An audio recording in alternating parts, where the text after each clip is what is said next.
Live and direct from the Trouble Team.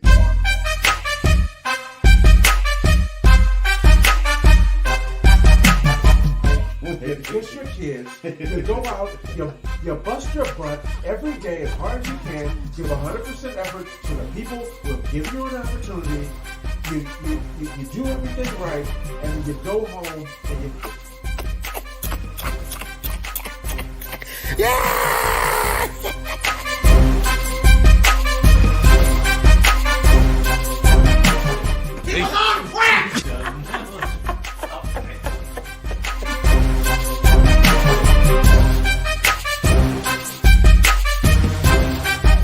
Don't even start.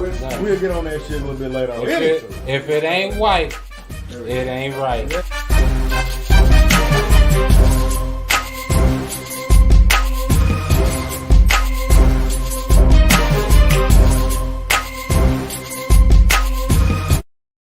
Hi guys, how's it going? Hello. How the fuck is it Hello. going, fellas? Go fuck yourself. Man, you know what? I could have added that back. Yeah, you do. I'll be slipping. You I'll do. be slipping. Hey, quick question before we get into what color does this shirt look like? Gray. Gray. Okay, thank you. That's all I want to know. That was random as fuck. What the? Hey, man, this has been an ongoing thing in the Gotti household. Oh shit. This shirt to Whitney is it's like the damn dress thing. Yeah. She says this shit is brown. I get it. It looks a little brown with the light in the background, but you can see when I get close up to it, this shit is clearly gray. Yeah, she might want to get that checked out. And that's a Raider shirt too, right? No, it's actually a Star Wars shirt that doubles as a Raider shirt. Ah, yeah, it's gonna be gray then. Yeah, it's definitely gonna. That's the only reason I got the shirt. I was like, oh, that can double as both wherever I'm at. It fits in. If I'm going to a Star Wars movie, yeah, I meant to wear this. And I go if I'm watching the game, yeah, I meant to wear this. That's a goddamn shame. Anywho, it's been it's been a little bit over a month. I think the last show we did was the election show, and I think, to be honest with you, it's I think it's been a shit show ever since. That's what it's been a shit show ever since. And honestly, I'm just sitting basking in the shit show, right? Like we had 90,000 people being shot and killed in Dallas, at one point. Then you had all this other shit. Trump over there still mad. It was just a bunch of shit going on. And maybe we should have did an episode. Maybe we should. I don't know. We didn't. So we should have interrupted everybody's regularly scheduled programming to come in and give our 2 cents. Yeah. Maybe I don't know what it was. I don't have a legitimate reason for it other than just like fuck it. Hey, now would be a good time to do it anyways. But again, those breaks sometimes are a little bit better because it kind of helps hone your skills, I guess, if you will. Like you get to look and see what everything is going on. Like I said, I can't remember everything that went on during this time period. It was just a lot shit, but you get to look at it. So I mean, we are literally back where we started from, like way back in March. The reason why we're doing, yes, really.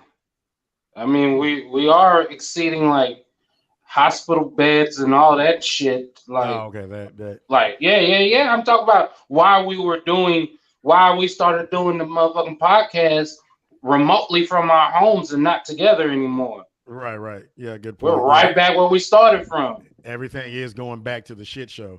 What was Ludacris's first album? Back for the first time, looking ass motherfucker. Yeah. It was actually a second studio album. Just saying for the record. Oh, look you. Yeah. Tit for tat. No, I actually like that. Correct me when I'm wrong. I don't fuck that. I hate when people do that shit, Mike. Anywho, nevertheless, but yeah. So what's been going on with you guys? How you guys been for the most part? Jamal, let's start with you because you probably got some shit to get off the back of your neck. Hey, look, well, shit. Yeah, see, exactly. Nothing, man. We just, babies are about a little bit over 2 months old, about two months and a week old. So They they're doing good? they're doing great. They're healthy. They're growing. They're getting bigger. They grow incredibly fast. It was like when they're that young. But yeah, they don't. Man, have you been shitting on yet? They run the goddamn house. Like you wouldn't think people who are 10 and 8 pounds could run the house. They run the goddamn house. What they say goes. You got two options. Like kids are dictators. You got two options: my way or screams. The choice is yours and yours alone. Which one you want to go? Yeah. So, but nah, man, we just been taking care of them. It's my mom's here helping out, so I actually have been getting better sleep because we've been kind of sleeping through the night. So you didn't kind of got somewhat back on your routine. Now, I'm not saying all the way, but yeah, somewhat. But here's the thing about babies: like shit always takes way longer than you think with babies. So like, you'll want to do, say it might be 8 o'clock, and say I'm thinking, all right, I've kind of finished everything I need to do for the day. Now I can just kind of chill, or I might have a couple things I want to do. No, nigga. Recreationally. And right when you think about doing, they go,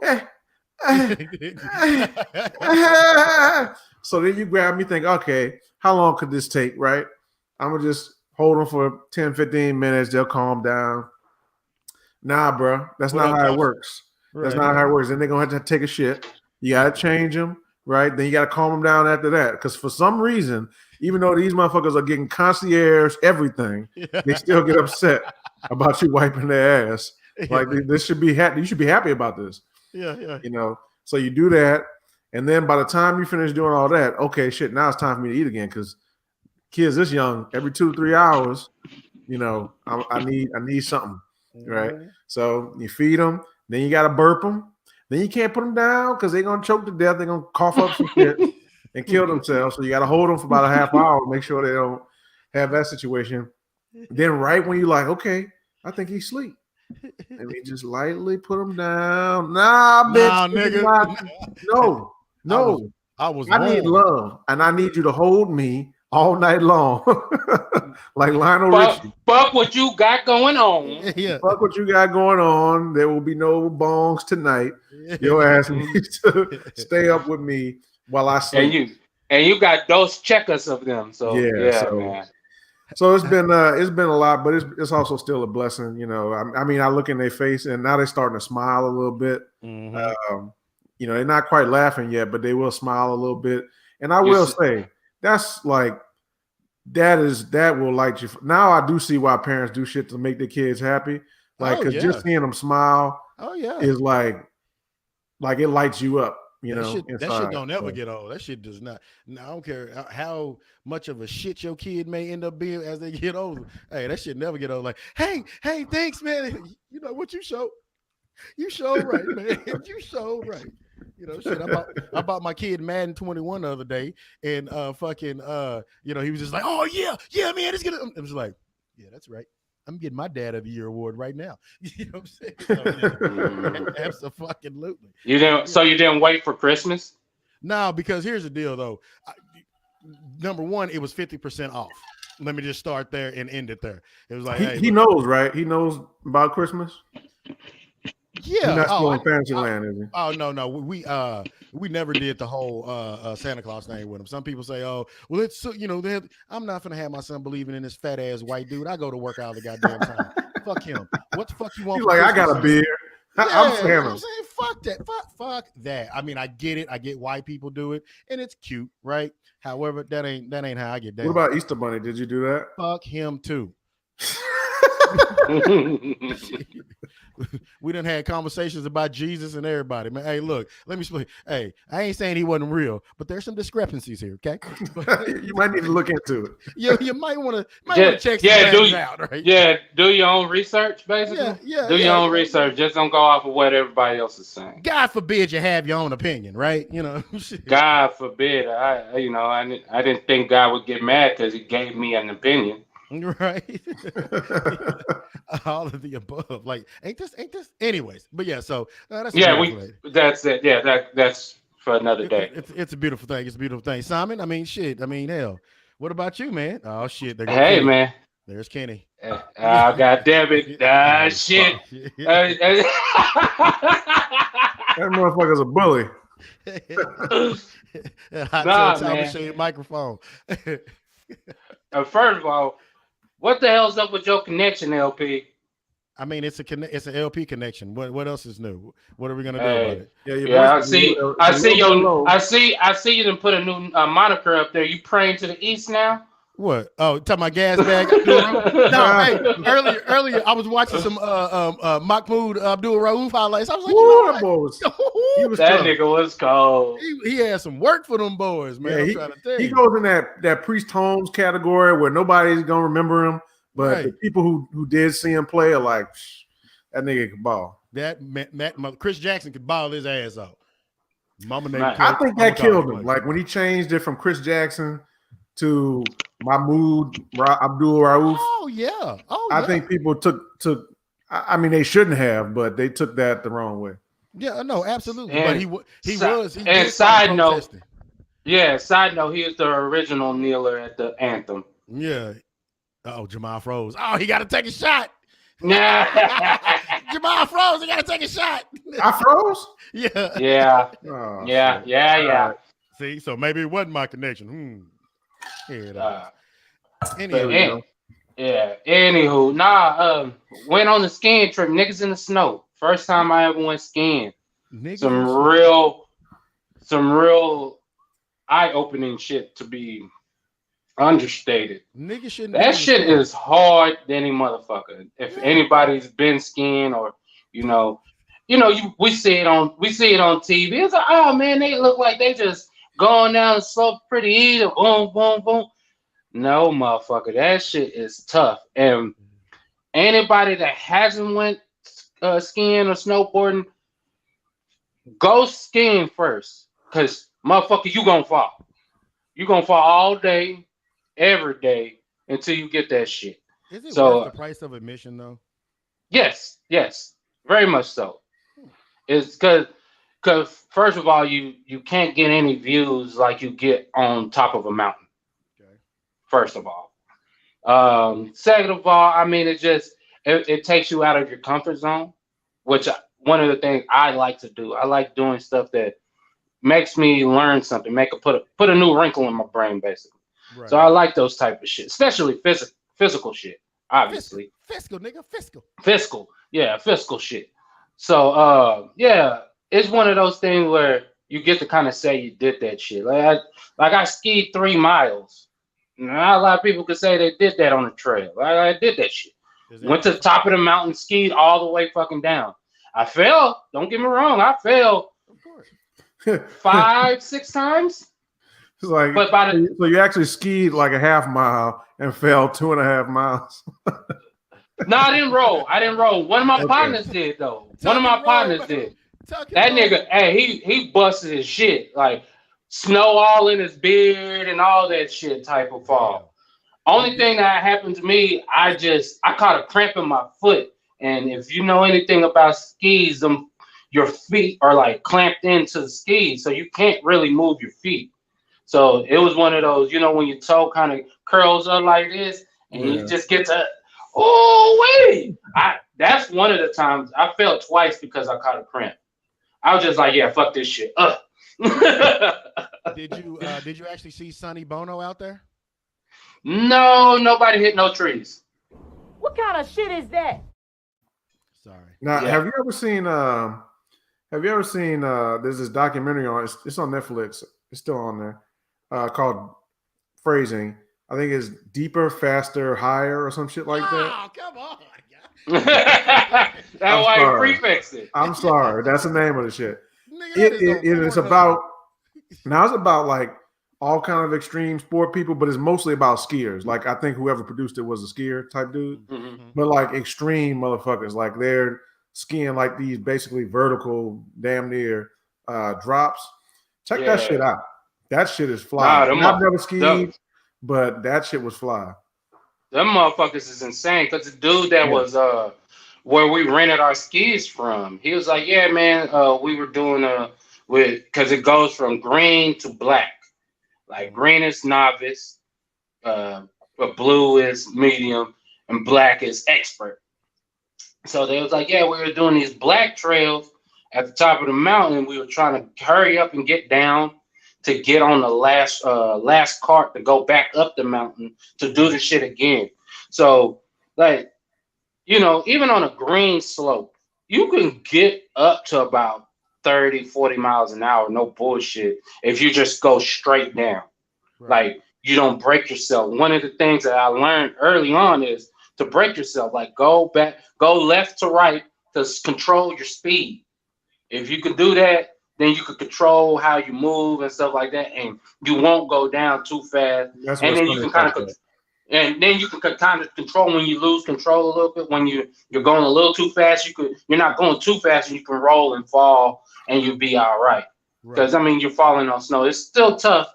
It still hurts. I bruised my hip and shit, but it was one of those things. Like, yeah, he was saying they were going down the goddamn slopes, and the motherfucker said, "Man, we were going so fast, he fell, and he doesn't remember hitting the ground. That's how hard he hit the ground. He was knocked out and broke his ankle in his snowboard boot. And your boots are like, when you're on a snowboard, you're like, you're like buckled down to the board. So to hit with that much force and how big those boots are and how it's like much cushion that is, like he had to be going about 90 miles an hour." Yeah, I believe it. Shit. Well, fuck that. Yeah, see, that's it. I'm not going. Thank you for convincing me, Simon. Good job, buddy. No, but he's an expert. He's been doing that shit for like 15 years. I will go. I will get suited and booted, and I will take some monster ass pictures, my man. Nah, but that was cool. Y'all went up there. I know we texted you, and you was like, "Oh, we in Utah." And I was like, "Oh shit." Yeah, man. This is the last one. This is the last trip probably before. They said, you know, with the wife being expecting and shit. This probably the last one, and we got it right in before. This COVID revamped up. So we was lucky. Shutdown gonna happen again. Give it 3 weeks. We shutting the fuck back down. But I love them random type trips, and by random I mean places that most people wouldn't go. Like most people be like, "Oh, I'm going on vacation. I'm going to fucking Miami or some shit." Which Miami is great, cool, but you know, you always have kind of it's $12 beer night in Miami. Yeah, exactly. So, but like when you go to them little random places, like you always have a different little experience that kind of surprise you. You know what I'm saying? So that was cool. All right. Well, segue.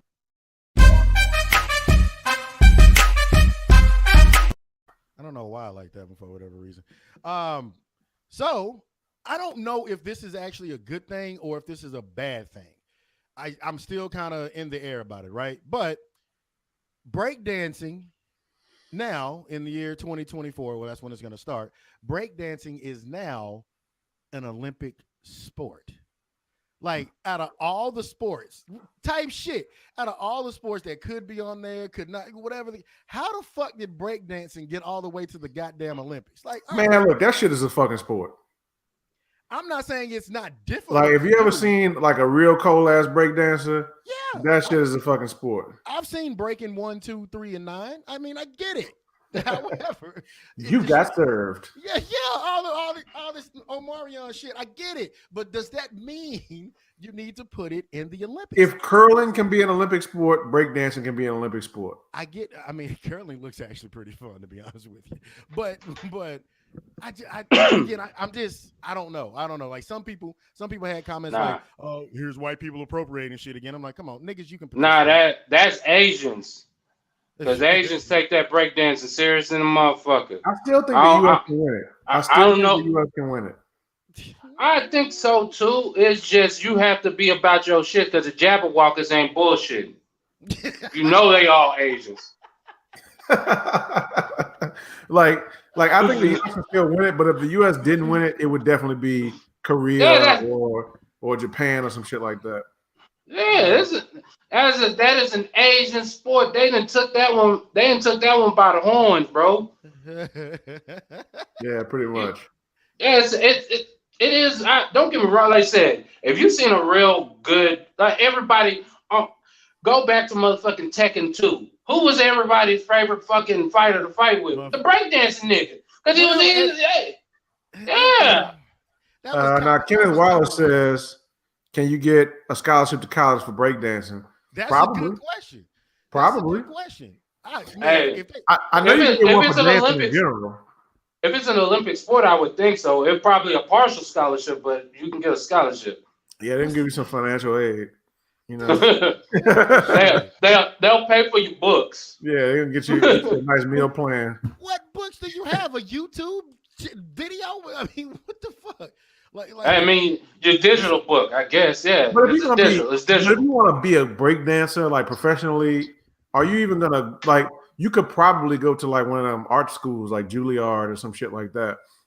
But like, you don't need to go to fucking UNT if you want to be a breakdancer. You know, UNT is not offering that shit. Hell no, it's not. I'm just saying, like, you're either going to one of them specialized type schools that let people do like these little creative type things, or you're not going to college at all. You're just going to, break dance and figure it out. You know, you're going to go to Erykah Badu University. Yeah. No, she going to have that university. Hey, at least you know it's going to smell good in there. Yeah, it will. Yes. It's going to I do.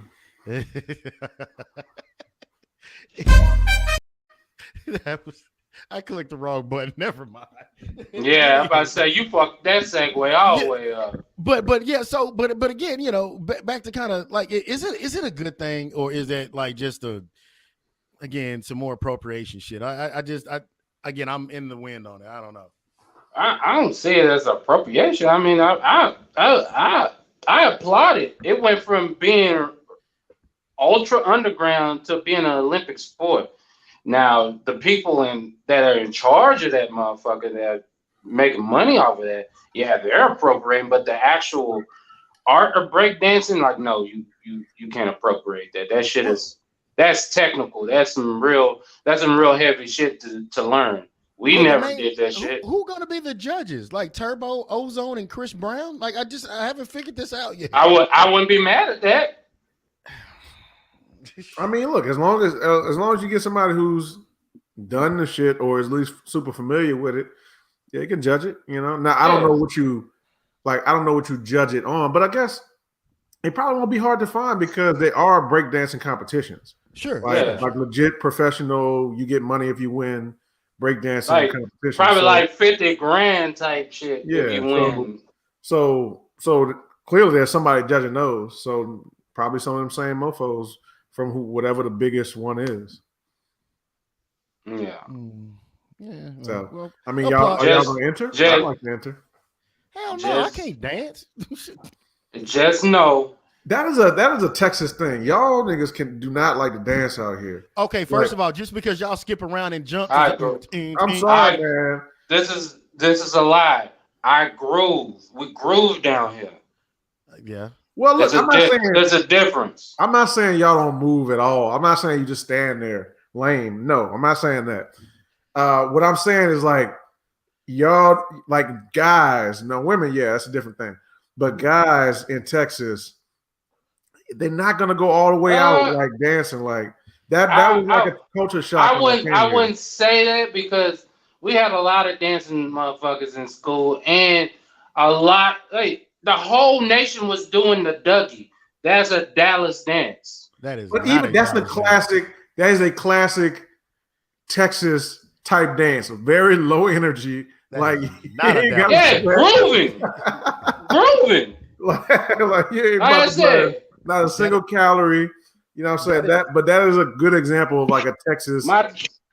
That's not that. But see, okay. Correction. Like I said, that's not technically that part is a Dallas dance, but that actually came from Dougie Fresh because his offbeat ass. That's how he would dance. We know where it came from. God damn it! It was Lil Will's song. LP. I don't give a shit. He didn't come up with it. The little motherfucker got it. Well, it's called Dougie Fresh. We know he's saying it in the song. Fuck that. But okay, that's a good question. Can Texas people dance? Because Jamal. Yes, they can dance. As I said when I started, I never said that they could not dance. I just said their style of dance, and I'm kind of specifically talking about guys. Their style of dance is very like composed. It's like they're not gonna like. I don't know. We're not gonna get outside our pocket. And like in Louisiana, dudes, like it's gonna be like everybody gonna be sweating in that bitch. Like it's not gonna be nobody looking cool when they come out. Nah, but you gotta understand, and that's the cultural difference between the states. Like I said, especially you coming from New Orleans and like a part, like y'all party took because we had a party. Yeah. So and down here it's just we're gonna party now. We're gonna have fun, but we trying to look cool as we do it as well. Y'all don't give a fuck like me. No, we gonna be cool because we have to party dancing. Yeah, and you can see it in the music though, because like in terms of party music, you got in New Orleans you got bounce, which strangely is now like it's crazy for us to now see that shit kind of going national because we always thought that would just be a local thing, but we got bounce. But then in Texas, you know, when I first came to Texas, y'all fucking homeboy Darnell is the first person to ever introduce me to screw music. That's really he was like, oh, you gotta listen to this, Dunn. You gotta listen to this. How you say it? He puts on what's that fucking song with the jerseys? That'll do it. Yeah, he puts that shit on, and I was at first I was like, man, what is this slow ass shit? I'm falling asleep. What am I do with this? And now having been here so fucking long, the shit has grown on me. Now how did he say it though? How did he say it? What? How did he say? Yeah, you gotta listen to this, Dunn. How you say it? Yeah, Dunn. You gotta listen to this, man. Y'all too fast. You gotta listen to this. Let me teach you. Got a superpower, bitches. There you go. And that motherfucker, he came out. First of all, we did clown his ass and make him stop doing it because he used to do this shit called the bop. I don't know if it's the real dance or some shit he made up. But it was like a chicken. He put his hands on his fucking hips and he do this shit. And we were like, bro, you gotta stop doing that. You gotta stop doing that. I was like, that's not gonna work. You're making us look bad. I was like, we can't do that. like Kenny said, them damn bedazzled ass umbrellas and shit, and be going around there twirling that over. Yeah. Oh, funny story about bedazzled shit in Louisiana. This is probably about 12 years ago. I was working in this warehouse, and you know, it's a fucking warehouse. So you know, give that sets the tone. So you have to walk through this metal detector to come in and out of the warehouse. So when we were leaving, this New Orleans dude, he had a goddamn bedazzled shirt on. And every time he walked through the fucking metal detector, that shit would go off. So, and where I was stationed at, we were like right next to the metal detector. So we see everybody that goes in and out. Right. So we still working, and he's trying to leave. And that shit keep going off, and the dude is wanding them, and he can't figure it out what it is. And you know, my ignorant ass, I said it's because of that bedazzled ass shirt you got off. And everybody bust out laughing. That nigga was mad at me for 2 weeks. Yeah. Stop stalling, nigga. God damn. But yeah, so you know, again, fuck it, I think Texas people can dance. I don't think like Texas has like we grew. Not saying they can't dance. That's not what I'm saying. I'm just saying is different. You know? Yeah, it's different. Like I said, we ain't going in that bitch trying to sweat too much. New Orleans, Jamal and them, they don't give a shit. Nigga, we coming out of shirts and everything. Nigga, you gonna know we party. Yeah. Everybody's bringing a towel. Everybody bring the LP towel with them. Yeah. You don't need it. Fat niggas unite, baby. All right, fuck it. Segway.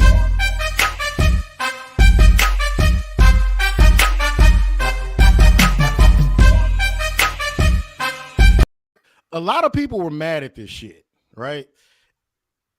Debt collectors. Everybody hates them. They get on everybody's nerves, obviously, all of the above. But people were actually upset because debt collectors now can send you text messages, email you, and do all this other quote unquote invasive shit to get their bread. Do people really check their emails? I hardly ever. That is one notification. Outside of your work email that everybody, it's your work, you have to check that one. I barely check that motherfucker. That's what I'm saying. You still check, but like the emails, your personal emails, do you really even check them? You can't see it. Never mind. No, right, yeah. 40, I got 40,000 unread messages. Oh, damn! You better than me. I got mine is 4765, so over 4,000. But it's not. It's not. I do get the notification, so I see like the headline. Oh, you paid this bill, or oh, this is whatever the thing is. So, but I don't need to read it. You know what I'm saying? Like, right. There may be certain. It's just things a receipt. Yeah, there may be certain things like Amazon will send you a update telling you your shit's coming or here's your tracking number or whatever. You know, and I see it, but I know the shit's gonna be here tomorrow, so I'm not gonna. I might go into it if it don't come, and I'll track to see where it's at. But I'm not opening the shit, so yeah, I don't. My personal one, I don't really open every single thing unless I'm expecting something. So. That nigga Kenny said they call it from local numbers now. Oh my, yeah. That's how they get you though. Like, hey man, I might know somebody like 214. Shit, god damn it, you got me, bitch. Man, look, fuck it. I don't care. Like me personally, I don't really give a shit. Like I don't either. You can call from a local number. You can send me a text message. Like, look, if I'm not gonna pay it, I'm just not gonna pay the motherfucker. You know what I'm saying? Like, I don't care. Like, well, it's so obvious. And like my phone is, I still got my area code is still 504. So there's very few people in New Orleans. Oh, say that again. You heard it, didn't you? I finally heard that New Orleans accent. Out of all these years, I have never heard the New Orleans accent from a nigga from New Orleans and damn it, from that 504. That 504, baby. Man, look. But now y'all fucking threw me off. But there's very few people from there that's gonna call me who I don't already have their number. Right. So it's like, when I see that number pop up and it's not already in my phone, I'm like, nah, bro. Bingo. Yeah, exactly. even here when I get a low, I know what it is. Like, so the thing is now I do is just I answer and I block. I answer, hang up, and I press block. So like you can come up with a new number. We know this infinity. So go on and run all them numbers out. I love pressing block. Shit, I like to feel important. So I don't mind my phone ringing like that. Make it seem like I got a bunch of shit to do. Nah, I'm good. I'm good with my phone being dry. Yeah. Nah, I mean, look, if I don't know the number, it's just gonna be, I'm gonna miss it, and you leave a message, and if it was something important, I'm gonna call you back, and if it wasn't, well, it wasn't. So yeah, that's another tactic I do use too. It's like if it's really important, especially a debt collector, you think they'll leave you a message like, hey, you might want to pay this, but if you don't, like, yeah, well, shit, I guess. You just be calling. Appreciate you. Samson, this is your sister Delilah. Mama's sick. No, man. I mean, like I said, they can do what they want to. Like, I'm never mad at somebody, for being a debt collector. Like I said, people were actually like, oh my gosh, they're gonna call me during dinner time. You owe them money. You owe them money. Like, put your phone on silent while you eat. Right. Like, what the hell? Or in the other room, something to that effect. Go put it on the charger. Around dinner time, your phone needs to be charged. You've been on that hoe all day. all day. And hell, I used to be a telemarketer. That was my first job, right? Just being a telemarketer, and I was a debt collector at one point too. So it's just like, people used to say, "How about you get a real job, bitch?" I do. Nigga, my check come every 2 weeks, just like yours. So you ain't paying your bills, or I'm calling you. Yeah, you know what I'm saying? Haven't worked. I think I was making $8 an hour. You let some $8 an hour making ass nigga charge you up? Say, hey, man, you're doing something wrong right now. Yeah. Did he freeze again? No, I did that on purpose. Okay. Quit lying. Nah, see, he just froze just then. I just seen it. No, I didn't. That's you. No.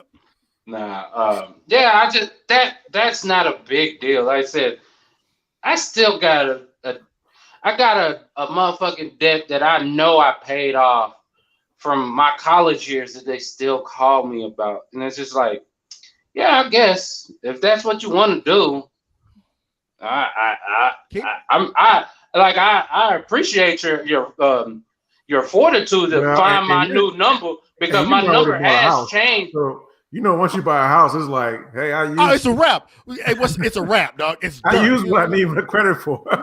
That's it. Yeah. That's it. Maybe I'll refinance this over 15 years. I don't know. Maybe. Shit. Outside of maybe. That, yeah. Y'all got it. But yeah, so and that actually is supposed to kick off in 2021. Ain't Biden supposed to be paying our debts off though? What happened to that? Who? Man, Biden. Ain't he supposed to be paying our debts off? I thought that was part of the deal. That's what I was. But you talking about? Oh, they gonna pick who they gonna pick, shawty. Oh, that's my favorite one. Oh, we need to find that chick. She was at Magic City when Jeezy and Gucci Mane was doing their thing. She probably out with James Harden. Oh, of course she was. Of course she was. She's probably out with Harden this weekend. James Harden. Man. With Lil Baby in a little bit. We gonna get to him in a little bit, goddammit. James Harden out there wilding the fuck out.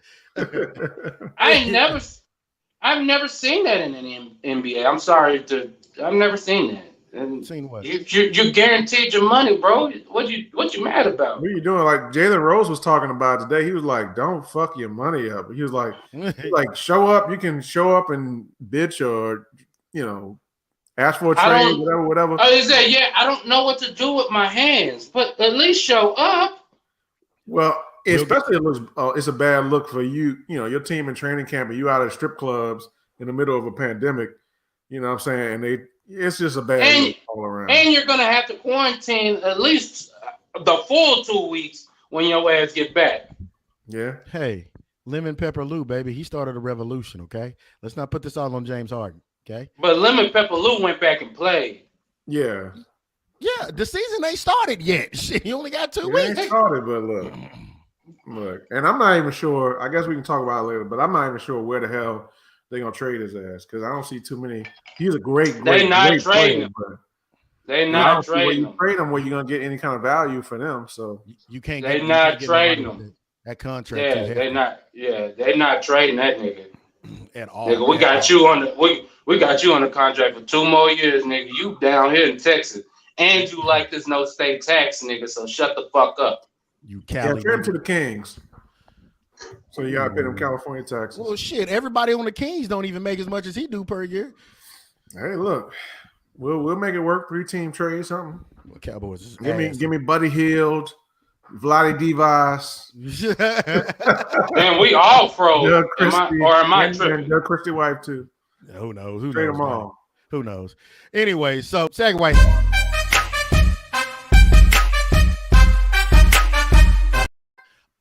Are we taking are we doing the COVID vaccine or not? We taking it or not? What are we doing?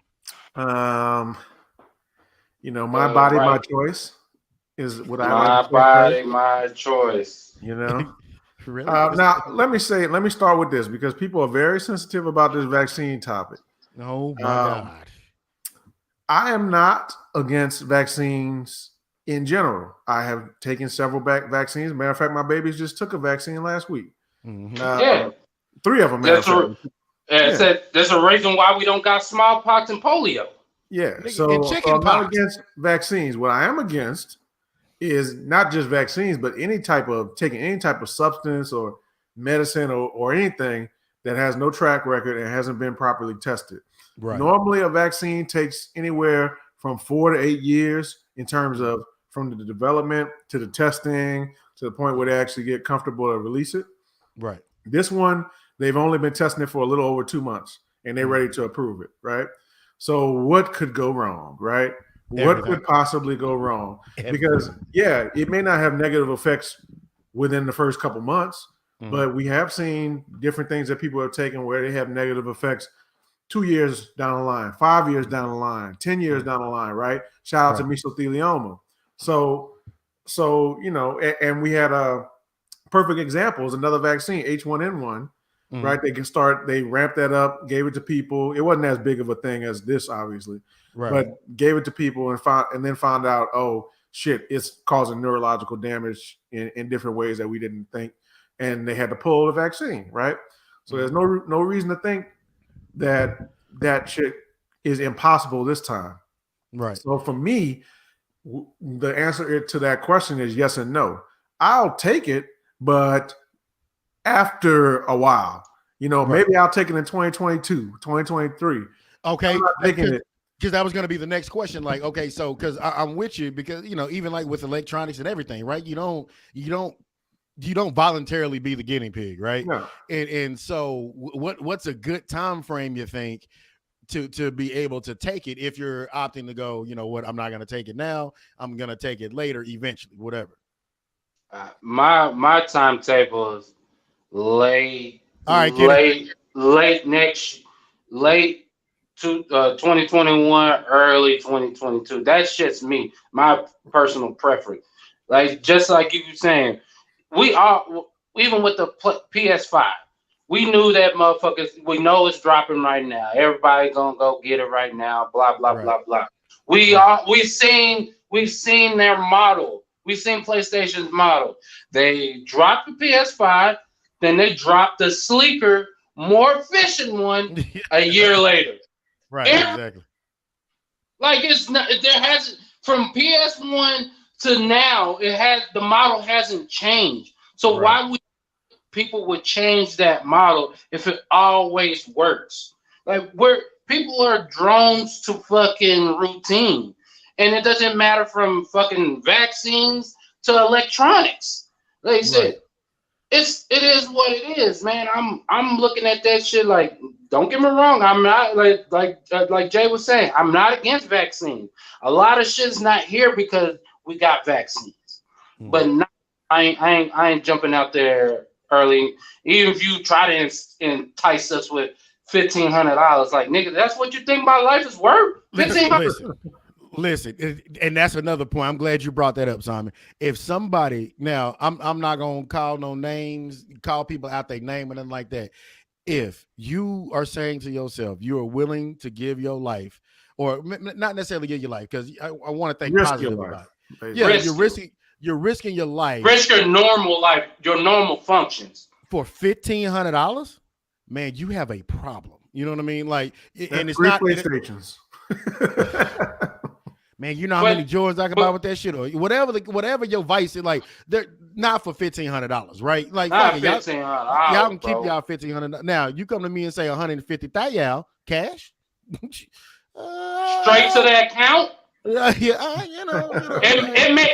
make you hesitate. It'd be like, hey, Peach, look, dog, when something happened to me, my nigga, you starting off pretty good, huh? You know what I'm saying? It's gonna sit in this account for about the next 6 to 7 years. Hey, do what you need to do. Yeah, let this whole accrued. Yeah. You can't touch it till you're 25, but you know it's there. Okay. And act accordingly. But nah, that's my thing about it. And don't get me wrong, this world pandemic, especially with the technology, it's not like it used to be when 1910 when they had the Spanish flu and shit like that, where the massive rollout. You can do things on a global scale nowadays that we've never seen just on the mere fact of technology. But you gotta think, like I said, man, I've watched too many motherfucking sci-fi and horror films. They said Hey man, I was talking to my dog today. It's like, hey, they rolling that vaccine out this week. You ready to be I Am Legend? Cause the motherfucker didn't pull the shoulder muscle and been whimpering around there. Like, hey man, you gonna have to suck this shit up. I got the pistol in the damn here a few couple of months in 2021 now. That wiener dog ain't doing shit. But that's ain't doing a motherfucking thing. That's a good question that Darnell just brought up. What about the people who had it but now are cured and COVID free? I got a superpower, bitches.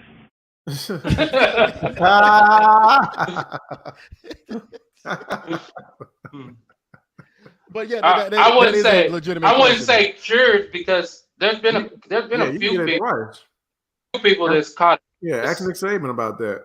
So yeah, he caught that hoe twice. So you can get it. You can get it again. Apparently, you get it again. I think you're immune for like a certain period of time, and then that shit wears off.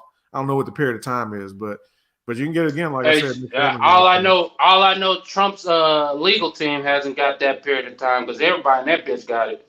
Everybody getting that hoe. Everybody. Is that not one of the funniest shits that's happening to end 2020? That his whole legal team is getting COVID 2020. Like right at the end when this motherfucker trying to make that final push to hold on to that shit. Like, dude, what the fuck? Yeah. That shit ain't even need. Anybody who needs the vaccine, you know, your choice. I think that shit was hilarious. Just me. That might be just me. I think that shit's fucking funny. Giuliani was literally sweating COVID. So gross. In forehead. That was so gross. That dude Simon said he was sweating COVID. That nigga was sweating COVID down his fucking forehead. He was coughing COVID into his napkin. The other partner on the shoulder, like. Well, you know, that vaccine is actually very expensive. So anybody who maybe doesn't have insurance but wants to get that vaccine, holla at our boy Darnell McCall. He'll get you some. Oh man, some PPO. Holla at the boy. Holla at the boy. So you can go get your I Am Legend shot. You know, on blue card. Turn into ice seekers. We're horrible friends. We're but one thing about it, if you need insurance, go to your boy Darnell, man. I can guarantee you, he's finna put that info up, and he need to, so I can put it on the screen. Oh yeah, no, you know. Yeah, do that shit, nigga. What is it? Hashtag upsell. Hashtag upsell. We're horrible. Just horrible human beings all around. Oh, that's funny. But now I was reading about the vaccine though, because I thought when they announced it was coming, I was like, okay, well, let me go just read about this shit. Well, glance at it. Yeah, what's in this shit, right? So then I come to find out. So I'll start reading about it. This is a whole new, like they didn't normally a vaccine. Everybody knows the basics of a vaccine, right? You give them a little bit of the thing, which makes your natural immune system gets you used to it. So now it knows what it is and knows this is not a part of me and attack it and get it the fuck out of here, right? That's vaccine 101. But this one doesn't work that way, right? This is a new technology that they're using for it. Which number that raises a fucking flag right there. Like they've used this in a vaccine before. Basically what they do, they're called RNA DNA vaccines, right? And so there's two different types. Pfizer has an RNA vaccine. Moderna is coming out with a DNA version. They work in a similar way though. So basically the way it works is the vaccine is like a strand of what they call mRNA, which basically is like DNA, but it tells the cell what to do, right? Gives it basically instructions. So it tells the cell to create a protein that looks just like COVID to the body, right? But it's not COVID. So it's kind of like if you wore COVID light. If you wore a COVID costume or some shit, right? Yeah, right? COVID light. Yeah, so it's like the cells COVID for Halloween or something.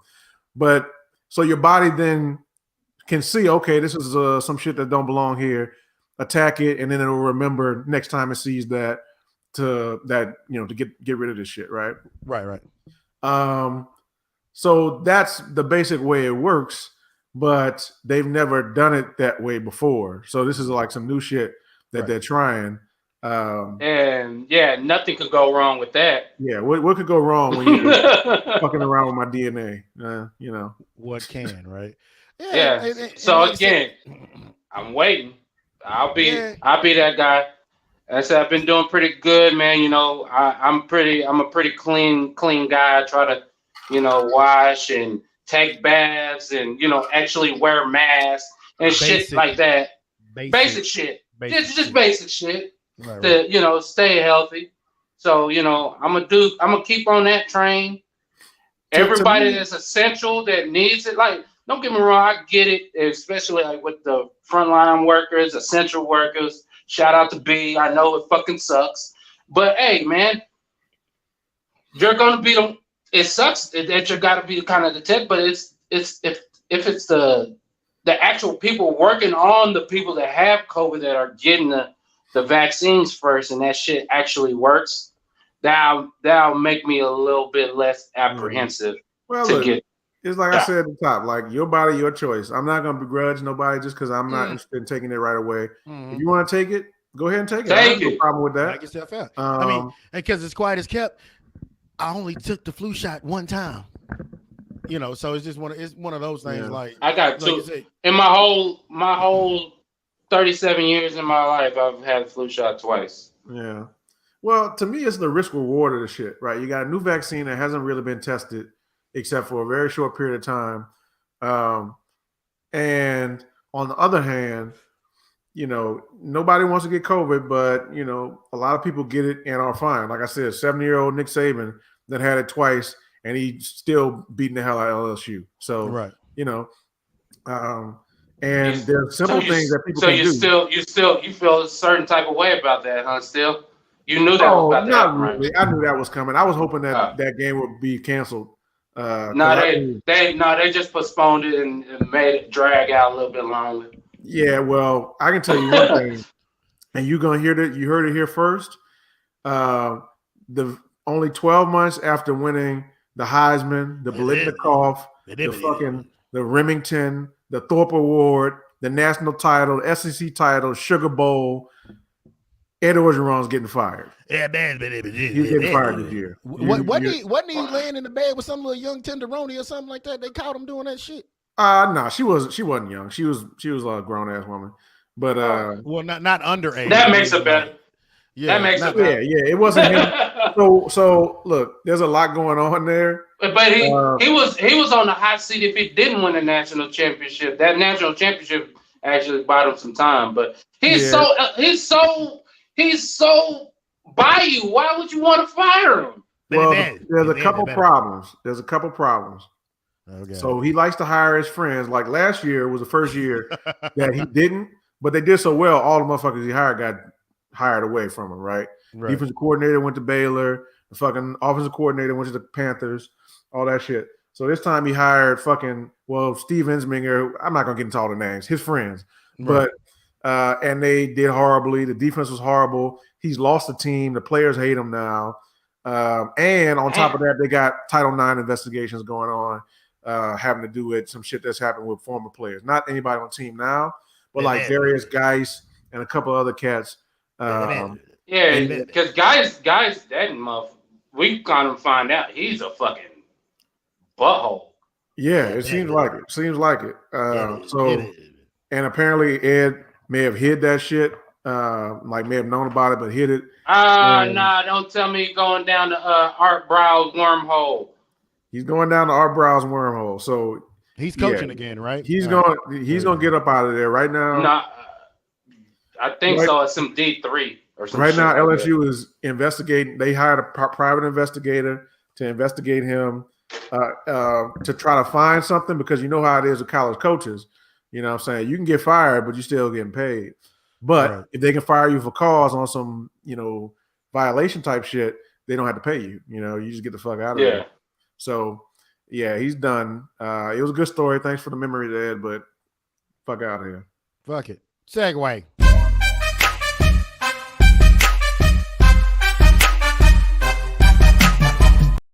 As you can see, there is an NFL game that's going on right behind my head right here. NFL game is the Ravens versus the fucking Cowboys. Cowboys fucking suck. What's the score? 24-10. Yeah, that sounds about right. So they suck. But the NFL has been going off without a hitch. Obviously, we haven't done picks. There's been a couple of hitches. They just haven't missed no games. Yeah, no, they haven't missed any like full games. They postponed some. They've done, and that was kind of in. I guess I had it wrong in the beginning of the season when I said that I don't think the season's gonna go on. Maybe I should have said, "Hey, you had it what?" I had it wrong. That the season. Just make sure. Yeah. Just make sure you said that. I mean, I always get that as a drop. No, you don't. I always admit when I'm wrong. No, you don't. No, you don't. Okay. We literally just talked about a segment, about 2 segments earlier, where you hate to admit that you're wrong. So I always admit when I'm wrong. I hate to admit it, but I do it anyways. But nevertheless, I was wrong because I thought this shit was going to be kind of what it is, right? Where it's not going to go through unscathed like the. Of course, like we all knew that. But nigga, we knew if they weren't in the bubble, there was bound to be. Hey, you instead of playing on Sunday, you got to play on a Tuesday. I didn't even know that was a fucking option in the beginning on a Tuesday. And fucking, like with us, the Raiders, we lost a 6th-round pick. Fuck the fines. Fines are inconsequential mostly, but we lost the pick. Nigga, they're gonna get that. They're gonna get that shit back, nigga. All I know, Dez tested positive, and how you test positive in the stadium and you in no close contact with none of your teammates. And he was at the strip club with James Harden, and then but. So far, what's been more so surprising is how the game, and maybe this was obvious, but the game, yes, the fans are important, but the game really hasn't been impacted, right? There's still good quality football that's out there being played. I wouldn't say it hasn't been impacted. It's been impacted. Yeah, because there's for instance, this year scoring is up across the league, and way up, like record setting up. Right. And so that was the natural progression, anyways. No, well, there's no defense being played right now. Well, it's the copycat league, and everybody knows the case. Part of it is in certain stadiums, especially when you go in there and you got to score at certain points of the game, and the fucking crowd gets into it and you can't hear, and it's fucking 3rd and 1, and then you get a false start penalty, and now it's 3rd and 6, and you don't get the conversion that you probably would have got on the 1-yard conversion. Like that leads to points down the road. So, that has made a difference.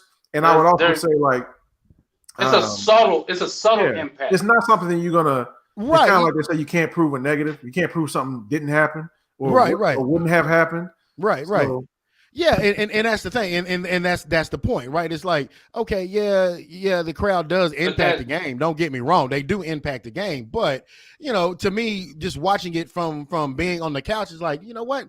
Hell, the Raider game still give me heart attacks. I don't give a fuck. Like all these other games, like Lamar Jackson, he was gonna have an up and down year. You kind of saw it coming, like it's just all that still. The main storylines are still kind of going the route that I think they were gonna go. The aesthetics were always going to be kind of the same because, especially when you're not in the stadium, obviously with no fans, and you're watching it on TV, it's the product that's going to look the same. The players are still going to be fast, they're still going to be high impact plays. But like alluding to Jamal's points, like the subtleties of when you're in New Orleans and you're the road team, and it's 3rd and, like you said, 3rd and 2, and New Orleans crowd is going fucking nuts, and you get a false start. Those type of plays can swing a pendulum of a game like dramatically, where they don't get that third. New Orleans goes and scores, and all of a sudden a 4-point game turns into a 17-point game quickly. Right. Like boom, like they go down and score, you go 3 and out again, then they score again. It's like, oh shit, what the fuck just happened? And the crowd is going crazy throughout that whole fucking sequence. Right. Yeah. And there's also you don't see that. You don't see that impact of the game right now. That's and why a also lot of players who, as Simon would put it, have bitch assness, and you know, there hasn't been as many bitch assness moments this year because you know when you just in an empty stadium basically playing a scrimmage, you know what I'm saying? Like it's not as much pressure. Yeah, glorified scrimmage because we know they're getting paid. The boys getting paid, but like I said, I mean, for me, I see the players. I mean, to me, I'm looking at it. They're still busting their ass, obviously. Yeah, you know, like that goes without a question. I mean, football players practice way more than they play a game. So when they play a game, nigga, that's the fun part. Now. Like and again, the games have been exciting. Like the storylines, they've still been matching up. Is it Belichick? Is it Tom Brady? Both of them actually suck ass right now. You know, no, take that shit back. No, I will not take that Bill Belichick slander. Dog, 8 and 6. Nigga, eight players opted out. Their offense was trash. That's why Tom Brady left. And this motherfucker got them to 6-6. Just like we praised Mike Tomlin for getting his team to 8-8 last year with no Ben Roethlisberger. Do the same shit, Bill Belichick. No, I'm not taking it. No. Because he's black. Fuck Bill Belichick. He's sucking ass right now, Simon. He's sucking ass. You say that. But no. I'm not right taking now, it. The Bucks are 7-5. He's 6-6. So he's a game behind them. There's a chance the Patriots. There's a chance the Patriots and the Patriots are 2 plays away from being 8-4. Before Loud and Proud went on his rant, I was about to say Tom Brady fucking up too. Oh, okay. No, we knew that was going to happen. We knew that one was going to happen, but we didn't know Belichick. Sad timeout. Yeah. Okay. Skip. I said this at the beginning of the season. You can go back and watch this shit. I said when all them players opted out for New England and that trash ass offense they gonna have out there, I said if Bill Belichick gets their ass to 8-8, which he's trending to do, that's a hell of a fucking coaching job. And I said at the beginning of the season, I saw Tampa Bay as a 10-6 team, and New Orleans was going to win the division again. Stop it. Stop. Who's going to have the better record? Who's going to have the better record? Say it right now.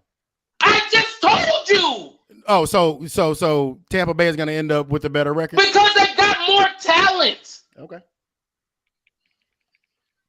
What are you talking about here? What's the bet we're putting on it, Simon? I already said it. Why didn't you make the bet at the beginning of the season when I said them shits? I'm making the bet now, Simon. Make the bet. You want a case of Mountain Dew? You want to make a case of Mountain Dew? What's your bet? You're the one trying to make a bet with me. I already said my stance. A bottle of Johnny Walker. What's the bet? You're trying to make a bet with me already. You're saying some shit I already said. You're saying Tampa Bay is going to end up with a better record than New England. I already said that at the beginning of the season. New England is going to end up with a better record than Tampa Bay. And then you're proving my point? No, you said Tampa Bay was going to have a better record. Where are you going with this? You said Tampa Bay was going to have a better record. Yeah, because they have more talent. Okay, cool. But it does prove if the Patriots have a better record, it does prove his point. That Belichick thing. Right. Again. God damn it. So you're trying to make me fight against myself? I'm talking about Bill Belichick right now, not Bill Then Belichick. They got him the next couple of 6-6. Right. Okay. So 6-6, third in the division. Okay. So from going I didn't expect them to be a playoff team. Okay. Fantastic. Now, did you expect Buffalo to play out like they've been playing this year? Yeah, I thought Buffalo was going to win.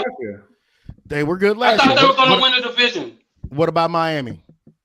Nobody saw Miami. We thought they were going to be around 8-8. We didn't see this. I didn't even see 8-8. But that's the bet. I'll go ahead and eat crow on the whole Belichick sucks thing because I still think he sucks, but I still think Tampa Bay's still going to a motherfucker that won 8 fucking Super Bowls sucks. But I'm the motherfucker over here.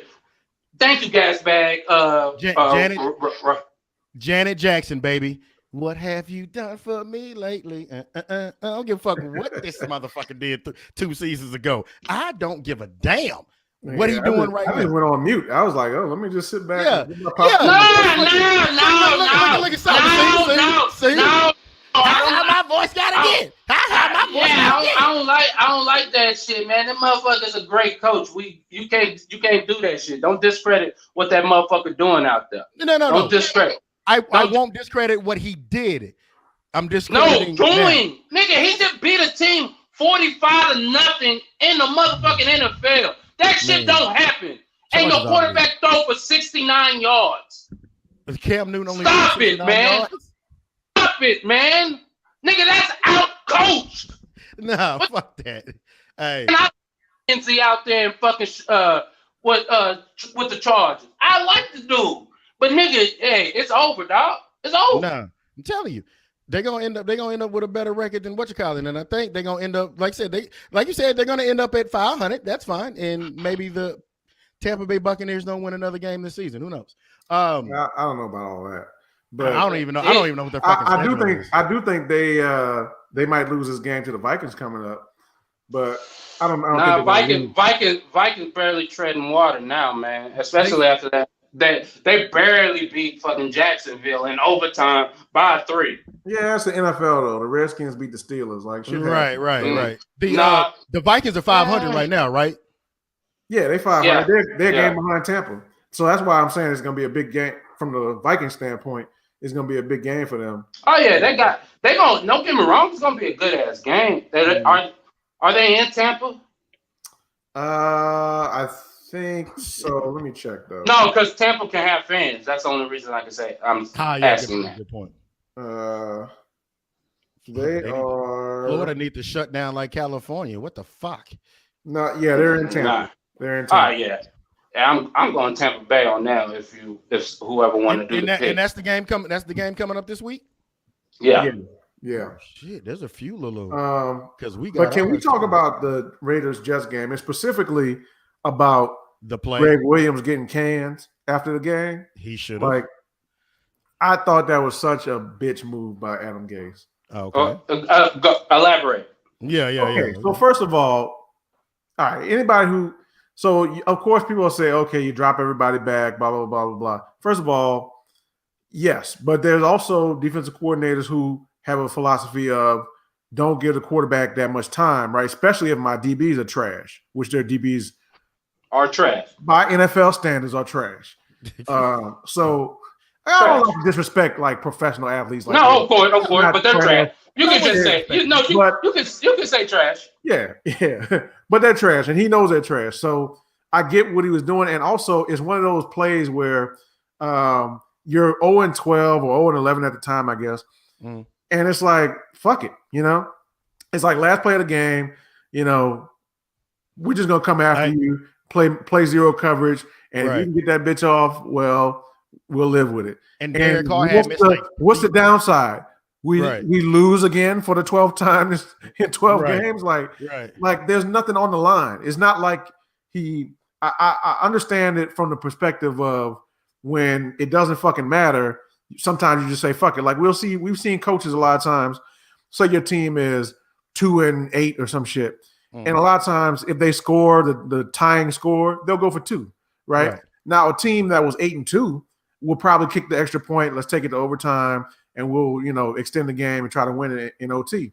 But a team that's losing is like, nigga, we ain't going nowhere. Like, let's go for 2. Just go for the win, Yeah, Pete Carroll in the Super Bowl. Nigga, get and Marshawn Lynch. And so from that perspective, and to scapegoat him when your offense and you're the offensive play caller and designer, and that's why you were hired because of your offensive expertise, and your offense is last in every single category, not just last, like horribly historically last.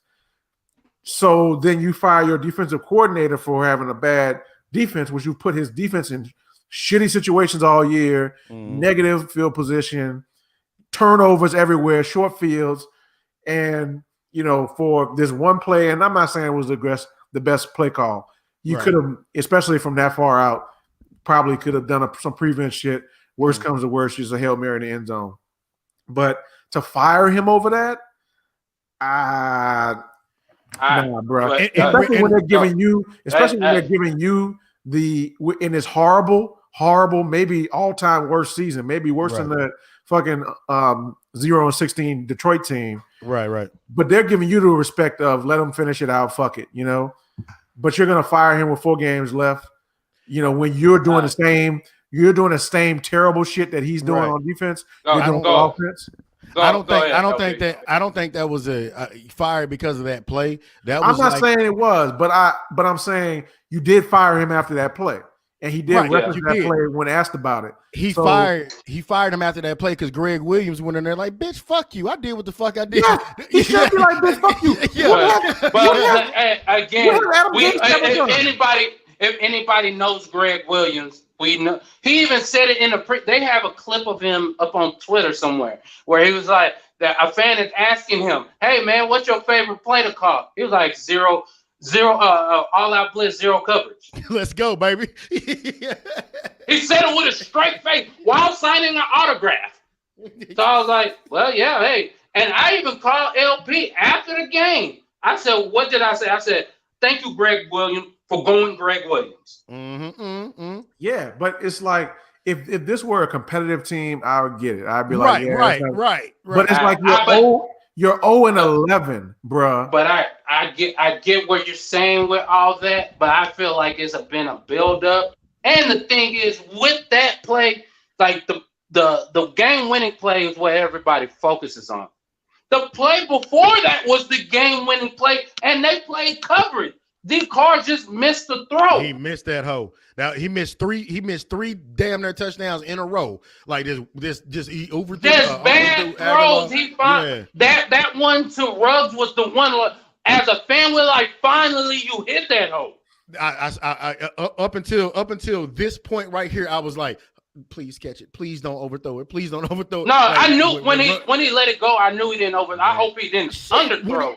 When he let it go with Aguilar, I was like, "Come on, I knew he overshot that hole. I knew Aguilar was there because how he let it go, but he was too excited. But again, I feel that's where Greg Williams was like.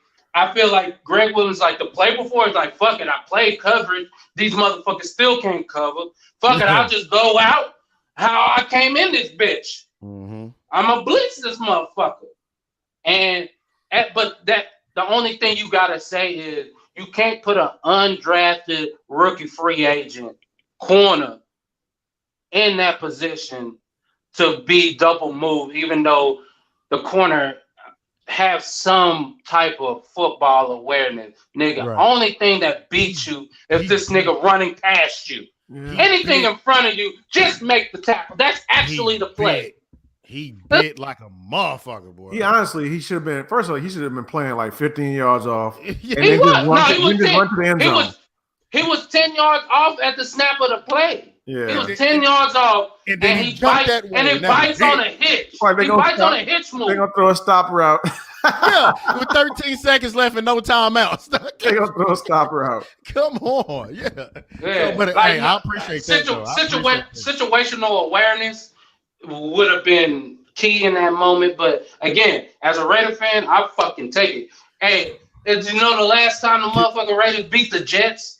Motherfucking 1996 in New York. In New York. 1996, nigga. I take it however I can fucking get it right now. Damn. Yeah, that wasn't my beef. Wasn't with the hot again. It was just like first of all, I hate Adam Gase just in general because like he's too smug to be that sorry. Yeah, and he keeps getting chances for some reason, even though he's horrific. You know what I'm saying? There's talk that they might bring him back. I don't believe that, but no, you can't. No. But it's like, bruh, your offense is the last offense by a long margin in the league. With a decent quarterback. If you fire any coordinator, it should be yourself. Right. You know? And so it's like, I know you don't like him. I know he rubs people the wrong way. But just play the last goddamn month out, like they're gonna let your stupid ass play the last month out, right? You know, and be done with it. Like, I don't know. It's just I can't. It's like it's a shit show with the Jets. Like, bro, but it's been a shit show. Shit, what since Rex Ryan left? Yeah. You know, honestly, I blame the owner because he probably should have already fired Gase at this point, and so it should be like a moot point. You can fire Williams too if you want. But But my point is, Gase is the real goddamn problem. Not everybody in the staff, but all the head staff people were getting fired at the end of the year, man. I mean, it is what it is. Yeah, I mean, I'm sure Williams don't care. Like, he like, fuck it, I get a head start on my vacation. Oh yeah, and we were having this conversation. 1, 2, 3, Cancun. Yeah, oh yeah, we were having this conversation in our little group, and do I think Greg Williams is a bad coach? No, I do not. Like I said, man, but I feel like this is my thing with Greg, and I feel like that was part of the reason why Adam Gase fired him. I feel like Greg always kind of undermines the head coach, and it might be in a overt way or a passive way, but I feel like he does that shit. He did that shit in a passive way in New Orleans, which got fucking Sean Payton suspended for a year because Sean Payton was like, "Nah, you handle the defense, I'll handle the offense." Hey, and then when some shit fired off, this nigga Greg Williams, like on the way out, was like, "Nigga, nah, them niggas was cool with it too." And I was like, "Nigga, you don't do that shit on the way out, nigga. Just hold your tongue and fucking somebody gonna bring it back." And then he got a lifeline with Hugh up there in motherfucking Cleveland. But we saw that shit. If you watched any snippets of motherfucking Hard Knocks that year, which they were the team, that nigga was undermining to get Hugh the ass up out of there. But he was doing that shit overtly, like, nah, nigga, this nigga, we know he gonna get fired. Well, let me ask you this. So I don't think he has been, and correct me if I'm wrong. Is it time for Greg Williams to become a head coach? Oh, he's been a head coach. He fucking sucked. He was a head coach, I think, in Buffalo and Tennessee. Fucking sucked. Yeah. So, but he had a couple of good seasons as a head coach. But overall, obviously, he's not a head coach anymore. So, to sign that point. But this is what it was like. It's like almost like the Rex Ryan effect, or Wade Wilson. That was the coordinator out there. You get what I got the stuttering. Well, the difference is Phillips people like him. So exactly, that's my point. Motherfuckers don't like Greg Williams because this motherfucker is smug. You know it. That motherfucker smug. That I get it. He got Super Bowl ring on his belt and all that shit. And you're supposed to get all the accolades with that. But again, I feel like he undermines the head guy's position all the time because it's almost like that Buddy Ryan effect. Like, nah, fuck them. But it's like it's not the 80s no more. You can't do that shit where there's two dueling alpha personalities, especially when they're coaches. It's like, nah, we all kind of got to go under this one umbrella and kind of go in the same direction. Even if we don't like each other, we still got to pull in the same direction. And I don't feel like Greg Williams does that shit. Because to me, especially after that first, when you got fired in Cleveland and he got them motherfuckers to 7-9 when he was the interim head coach, like, how the fuck you not get the job? Because motherfuckers don't like you. Right. Yeah, pretty much. Yeah. All right. Well, I'll tell you what. Now, this week, they're not going to count. However, they're going to count, but they're not going to count, if that makes any sense. We have the picks coming up this week. I'm going to try to pick some integral games, right? Because I'm looking at the schedule right now for next week. And let's see. Nigga, there's a whole bunch of good ass games. It's a ton of them, right? But I want to pick the ones that, kind of. Okay, I'll start off with this. And the reason why I'm starting off with this game is because, obviously Kansas City is the barometer of the NFL right now. They are the champions, and they are the champions until somebody beat them. They only lost one goddamn game this year. And Miami, with being the team that they are, they're actually, I don't necessarily think that they're playing above their They go to Miami, don't they? Yeah, they are at Miami, yes. And then that's a sneaky game. That sneaky hot game in Miami late in the season. That motherfucker always pop up on your ass. Right. Who's the quarterback from Miami? Tua. Oh, okay. He been playing. It started this past week. Yeah, he was hurt. He was out because of a thumb. He been playing some pretty good ball. So we'll start with that one. Kansas City versus the Yayo. Oh man, I'll go first. Been playing with fire about the last 3-4 weeks. It's an early start in Miami too, and they're 7-point favorites. Ooh. I would hedge my bet if I was actually betting the game, but I'll go. Yeah, I'm taking them goddamn points. Shit. Yeah, I'm going with the Chiefs. I'm going with Chiefs in a close one. All right. Interesting thing about the Chiefs, though, this year, they are still extremely talented. They're just as talented as they were, when they won. But there's fucking shit. Shit is fucking annoying. It's not quite the same, though. You know what I'm saying? Like, they're still winning, and like I said, I'm not saying they got as good a shot to win it all as anybody right now. Probably a better shot than anybody. But like, I'm just looking at the little cracks, you know what I'm saying? And maybe they just turn it on because they chinks in the armor. Yeah, a little. Shout out to Jeremy Lin. But I'm just looking at these last few weeks, and I'm like, a lot of teams are getting close, and the Chiefs ain't scoring. It's not scoring 45, 50 points like they were last year. It's in the 20s or whatever where they're beatable. You know what I'm saying? Low 30s. Yeah, if it's down in that area where the rest of us live, you can fuck around at any given Sunday, as they say, and get a win. So that's one thing to kind of keep an eye on with them this year. But as far as this game, I'm gonna go ahead and pick that upset. I'm gonna go ahead and pick the Dolphins. That's why I said, nigga, if I was a betting man, I say Chiefs. I said Dolphins cover, man, because the thing about the Dolphins, especially at home, and they got fans there, that you can get a little juice now. They can get a little juice from that, and they play superb on defense and superb. They play better on defense than the Chiefs and on special teams than the Chiefs, and they just got to muck the game up. And early start in Miami. I was very close to saying that, but I'll go Chiefs. But the Dolphins cover. That's what I said. I got you. I'm gonna go Chiefs, just because sometimes I just realistically I find it hard to pick against them. I don't give a fuck who they're playing other than the Raiders. At the same time, I do think this game will help define Miami going forward, right? If that makes any sense. Okay. Well, these are this is the barometer of the league. This is who you. I don't think it helps define them. I don't.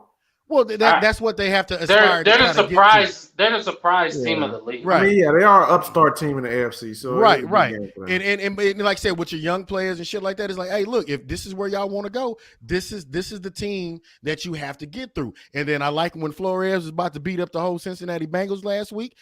Trust me, I like Miami, but I'm still gonna pick the Chiefs, right? Next game I got up on the block. Gio got Chiefs by 10. Yeah, did you? Yeah, I'm counting Gio. Yeah, we're seeing that. I'm counting Gio shit too. Pittsburgh and Buffalo. I got Buffalo. I say that shit quick. Yeah. I got Buffalo. I like that game. And I'm not just saying that because they played so well last night. Both of them are going into short weeks, so we can't say it's the fucking rest. Right. Head up. I like Buffalo. At Buffalo, Buffalo can run the ball. Pittsburgh can't. Right. Nigga, Pittsburgh threw the ball 50+ times 2 weeks in a row. Ooh-wee. But that's Ben, though. You kind of have nigga. You can't win like that late in the season. Here we go. You can't win. See, you got to be able to run that motherfucker ball, bro. You got to be able to hand that whole out. Do they still have where's the game at? Buffalo. In Buffalo. Pittsburgh with that crazy ass win.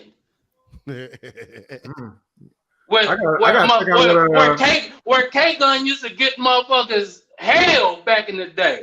I gotta check OJ Twitter feed this week. I know you're gonna have a good preview. Oh man. Hey, OJ been giving some gems out there. Bro, OJ, he one of the best sports analysts out there right now. Outside that nigga being plutonium, nigga, that nigga is motherfucking gold when it comes to motherfucking talking sports. Pittsburgh, I just don't understand why you don't run the ball. You gotta run the ball to win. Hello, guys. It's yours truly. Again. Hello, Twitter world. I got. I'm on a boat. Yeah.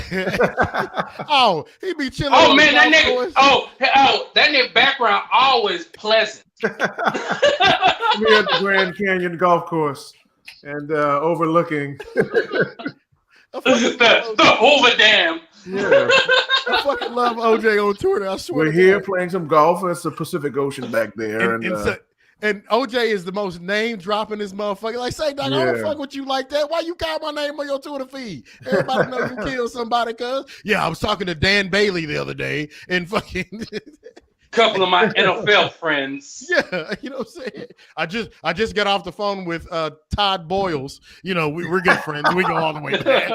You know, yeah, like say my name. But I got Buffalo in this one too. Like when we played them, you know, I just, you know, so, you know, even last year I was saying a few things. I was talking to shout out to Sarge if you're still watching. I don't know, but you know, Sarge is like, you know, Sarge hit me with it like, hey man, I'm telling you, them Bills is coming, man. No, this is what I didn't believe in. And Josh Allen is starting to make me believe. He has proven. I did not think he this good. I did not think, and it's still. And don't get me wrong, this season's been fucking fantastic. I'm not taking anything away from him. He can still have a win. It's still got a ways to go. But if this is the way he's going to play for the rest of his career, yeah, they got something with him because. Thought he could be. I always thought he had a great arm, but I didn't think he had a precise arm. Hey Jamal, what'd you say? Oh shit, I don't know. No. You said yeah, he could have some Wentz in him. Oh yeah, he could have that Wentz. Wentz had a season like this, and then everybody thought, oh, he's the next A-Rod or something, and it turned out. Oh no, fuck no, I wouldn't say that. Like I said, he got big playability. He has big playability, but the accuracy this year, some of the pinpoint throws he's made have been really like, wow, that's quarterbacking. And I didn't think he had that in him. Yeah. So, yeah, and I'm right there with you. I mean, we talked about it before the draft. We were joking about that video of him at the Senior Bowl where Baker Mayfield, you know, throws a ball through, you know, a little square target thing. Right. And Josh Allen 6 feet away from it misses the whole goddamn target, like goes tail clean over it from 6 feet away. I was like, no, I'm done. Because one thing about accuracy, man, you either have that shit or you don't have that shit. That's like an innate kind of thing. Like you can work on things to get your accuracy better. But you usually have accuracy, or you don't have accuracy. And he's gotten better. He didn't have accuracy. But he's gotten better because his first season as a quarterback, he was all right, and he kind of survived on his legs. But he really was still sailing it and dirt balls and all kind of stuff. But now, like you said, like he's at least this season for this little stretch he's been in. I can't say nothing, but to this point, he's proven me wrong. We'll see where it goes from here, but. To this point, I just gotta, you know, give him his credit where it's due. So, who's your pick for this game, Ma? In Buffalo, I'm gonna go ahead on and pick Buffalo. A lot of people will say, "Oh, well, Pittsburgh just lost, so they're gonna be mad." I hate that fucking kind of analysis. Yeah. It's like I don't give a shit. Pittsburgh been playing bad for the last motherfucking damn near month. Yeah. It started with the Cowboys. They just kept on. They just a veteran enough team to right. You know, finagle their way to some win. Now, they ain't dominated nobody since early in the year. Well, you know how you can know that is because I've never seen a team, and again, I'm not saying that they're not good or they're not going to do nothing in the playoffs, but I've never seen a team who's 11-0, and nobody was like, what are we going to do about the fucking Steelers? You know, right. nobody was like that. Everybody was like, okay, they're having a great season. You know, okay, we'll see. New England last year, we kind of felt that about them. Yeah, but that's that's a system. You know what I'm saying? That's the machine. But so that kind of tips you off. Yeah, they are talented. They do have talent. They do have a lot going for them, but they are not maybe as, I hate to say not as good as your record is, because like Parcells says, it is what it is. You are who you are. Yeah. Whether we fell into the wins, whether we still won them, and other teams didn't. So credit where it's due, but yeah, they're not that dominant 11-0 that you would think. So right, yeah. All right, fair. Shout out to the Miami Dolphins. I saw Larry Zonka and smoking a cigar. Yeah, man, 7-2. They still, and that's still a good year, huh? They still hanging on. That's still a good year. I'm still waiting for Mercury Morris to send his shit out. That was my favorite Dolphin. Yeah, he's high on coke somewhere. Well, yeah, as he should be. Next game up, Baltimore versus Bone Thugs and Harmony. This division has had some good ass games this year. This division never not has good games. They have some good ass games. Yeah, they never not have good games. I love it. I swear. I'm gonna go be more. I'll go first again. Be more. Yeah. I think with especially they're still handling the Cowboys right now. Still 24-10. Look at them turn around. 27. I can't. 27-10. Yeah, 27-10. Yeah. About 4 minutes left. Kyle Shit's losing. And tell me this: is the game in Baltimore or in Cleveland? The game is in Cleveland. Oh, I like that. And it's Monday night. It's Monday night in Cleveland. Yeah. I'm for sure gonna be more. All right. This is a tough one, but yeah, I'm gonna go Baltimore. It feels like a game they should win. Kind of feels like they've had their little midseason, kind of low, and they kind of getting it back together now. So, and Cleveland, they gotta talk Deads off the ledge right now. That shit rhymed. Well, I don't know, but yeah, Cleveland, as good as they've played this year, I still not buying. To go back to the whole quarterback thing we talked about with Josh Allen, it's basically the opposite of what I would have thought it would have been between him and Mayfield. Mayfield came in, was supposed to be that super accurate man. Yeah, that's his whole thing, because you're tiny. If you're tiny, you got to have a superpower. And we thought that's what it was, but he hasn't been that. Now, they're a great run team, so that's how they've been able to overcome that. And defensively, they play well. But every quarterback is great off of play action. Yeah, but Baltimore is just, I think, a better team. Only thing Cleveland is better at than Baltimore, I would say maybe their defense might be a little better, but they got better. Yeah, I'm about to say Cleveland has a slightly better pass rush. Yeah, because with Myles Garrett, better pass rush and better run game from the running backs. Nick Chubb, Kareem Hunt. Yeah, from the running back. But when you throw Lamar in it, you know what I'm saying? It does. And I think Lamar's finally figured out, until you become that prolific passer that you want to be, nigga, take off and run, bro.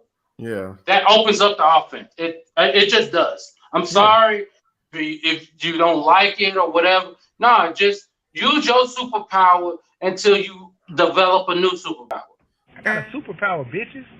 It's fine to do that though, because that's what Russell Wilson did. And now Russell Wilson was always probably a better passer, pound for pound, like year for year, if you compare the actual, years of their career, like year 3 to Russell's year 3.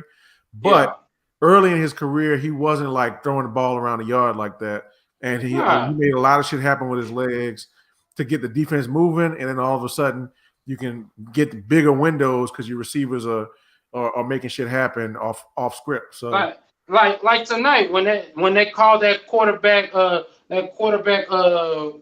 power up the middle, I was like, oh, so y'all finally see that shit works for him, because they saw that shit work with RG3 before he tore his hamstring. Like, thank you. Put that shit back in the playbook. Like, it works. There you go. There you go. On this one, I got Bone Thugs and them, and this is my upset. So I don't know if it's necessarily upset based on records, It's or whatever. not. It's But, not an upset. but Cleveland is 9-3. I do like Cleveland, man. I do like Cleveland, and honestly, it's 85% Myles Garrett. I'm sorry, like that motherfucker is a goddamn beast, So I got Cleveland. That's my gas bag for that game. Next game up, the Greatness versus the Colts. I'm picking this game because we need this W. The Colts are 8-4. We are 7-5. Yeah. We are in the hunt. This is. I'm obviously going Las Vegas on this one. Point blank. Yeah, you almost fucked up. You almost fucked up. You got yourself. Hey, I done heard everybody do it on TV at least once a game. So goddamn it, shit. But no, I'm going Las Vegas on this one. Fuck this shit. We need this goddamn game. Again, Simon, whatever you did last week, fucking repeat it. I'm repeating this shit too. Well, I don't need no jinx. I don't need none of that shit. I don't need no extra shit. We need this fucking win. Are you done? So you're picking the Raiders then? Yes, I'm picking the Raiders. All right, thank you. You want to go? Fuck you, Gio. No, he should pick them. Yeah. Because even what's the spread right now? It's what, 3.5, 4? I don't know. Is this it's in Vegas. Okay. Vegas got three home games in a row. The 3-game home stretch is really it's the defining point of the season. This is it. You basically have to go 4-1 down the stretch because 10 wins at minimum gets you in. You can't have no less than 10. And damn near everybody gonna have 10 wins in the hunt. NFC, talking about AFC over here. You got to at least have to get in. And then you got to own the tiebreaker because somebody else gonna have 10 too. Yeah, yeah. Like I said, a lot of stuff goes with injury shit. I won't say injury, but it's weighing heavily on Jacobs being back to me. If Jacobs is back, I'm for sure picking the Raiders. If he's not back, god damn it, it's tough to pick him. It's gonna basically be a game time decision. Got high ankle, tough dude. So we're gonna see if he can make it through. But yeah, to me, it swings on him. If he's back, I'm for sure picking the Raiders because he's a tone setter, and I feel that was one of the things missing last week. Why that game with the Jets was so close, and it happened to go that way because I feel the point in the third quarter. Obviously, I was watching the game intensely. That the Raiders had a chance to blow the game wide open. So points the Jets would have scored in the fourth didn't fucking matter. You would still been playing, from 17, 20 points behind, and been an easy win. I feel that's where you miss Jacobs because he's one of them dudes. He's the grind. He's that you put him in a 4-minute offense and he grinds out games. Like he bludgeons you to death. Like get the fuck out, and he laughs while he does it. So with him, like I said, it's depending on him. But I'm going to leaning towards Raiders. Like I said, and that's because I think he's going to be healthy. I don't think he wants to miss 2 weeks in a row. But if he doesn't, it's a fucking pick 'em. So whoever you think is going to win. What's your pick, Simon? I said fucking Vegas, but this is what I say. Caveat to this. Eric Harris for the Raiders. He's ass. He has a thing about picking off Phillip Rivers. I don't know what it is. Phrasing. Picking off? I mean, I thought it worked. Yeah, you're reaching on that one. He has a thing about picking off Phillip Rivers. And I'm a bet on that because he got to play this week because I think Abrams is going to be out again as well. and I'm going on that hunch that E. Harris has a pick and 2 PBUs. That's my lock. That's a little sound. That's my lock of the week. He gonna have a pick and 2 PBUs on Phillip Rivers to swing the game. All right, there you go. Mile, what you got? Don't make it quick. Yeah, you didn't make it quick. No, because I could tell by his look on his face. It's like, nigga, you talking a whole bunch of homies type shit. Just hey, you finna get over here, fam. Yeah, you finna get a banner too. Jamal got to think he know everything. I'm about to come up with something for your ass here in a little bit, Simon. But nah, give him that Jeopardy music. But wrap that shit up, son. But I'm gonna go with the Colts. I mean, I can see it going either way. But I like the Colts mainly because their defense. It's kind of a good matchup, I think, with the Raiders' offense, what they like to do. So I'm gonna go with them for that reason. But I will say I wouldn't be surprised if the Raiders win this game because whenever Phillip Rivers is involved in a football game, like it can always especially against the Raiders. Yeah, it can always go sideways. You know, just take a couple of them sidearm throws going directly to a fucking safety, and the whole game flips. So wouldn't be surprised if the Raiders won. Eric Harris. Wouldn't be surprised if the Raiders won with that dirty ass Abrams player. I've been watching him all season. Ever since they played the Saints, he's been on my radar. That is a dirty. You like him? Yeah, you like him. Yeah, you like him. Yeah, you know he's dirty because like the dirtiest players, like the absolute dirtiest, never have no spat. Like they don't have the extra bullshit. They're not wearing a visor. They ain't got That's no. What I always say. That's what I always say. He don't even have the elastic fucking sleeves. Does he even have tattoos? He get the jersey out the goddamn team store and just goes. He ain't worried about none of that extra shit. Give me a helmet and let me give a concussion. Hey, you remember that? You remember that nigga last year that hit that what do you call that? The Boogermobile? Remember the nigga that hit the Boogermobile? Yeah. Guess who it was? But I do see why Mayock like that. He hit the Boogermobile this year? Yes, that was against the fucking New Orleans this year. Man, so I thought that motherfucker was dead for a second. I just smoked a lot of weed since then. My bad, girl. But all right. But look, man, this year does feel long. So you're right. Yeah, come on, give me that one. All right. So now I'm picking this last game. Now I get it, Simon. Passionate Paul, I get you're probably gonna get to talk. Why you pick that game? It was some other games you could have picked. I'm picking this game for a reason. Okay, obviously. Nigga, it's your picks. I don't give a shit about your picks. Arizona at New York. Going New York. There's a lot of playoff implications. There's a lot of playoff implications in this game.